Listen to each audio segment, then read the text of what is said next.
Corona virus ने जहां दीगर मामलाते जिंदगी बड़ी में तब्दीलियां की हैं, वहीं फजाई सफर भी जदीद तरीन टेक्नोलॉजी से लैस हो गया है। इत्तेहाद एयरवेज ने एक शानदार निज़ाम मुतारिफ करवाया है जो मुसाफिर को देखते ही उसमें वायरस की मौजूदगी का पता चला सकता है। इसी पर यह रिपोर्ट देखिए।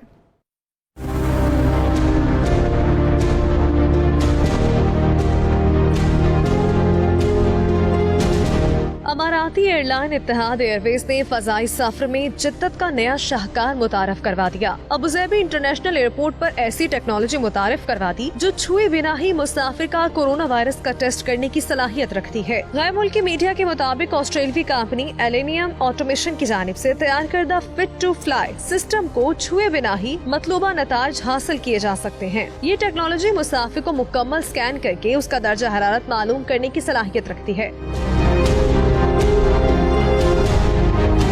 सिस्टम में ऐप, थर्मल इमेजरी, हरकत करने वाले सेंसर्स और आवाज रिकॉर्ड करने वाले फीचर्स शामिल हैं। कंपनी के टेक्निकल एडवाइजर कहते हैं ये सिस्टम एक ऐप की तर्ज पर ऑपरेट होता है जो आपसे मुख्तलिफ सवाल करके 14 रोजा मसरूफियात की मालूमात लेता है, जिनका जवाब हाँ या नहीं की सूरत में देना होता है। जवाब मुकम्मल होते ही वो आपको सफर के काबिल या नाकाबिल होने के बारे में बता देता है।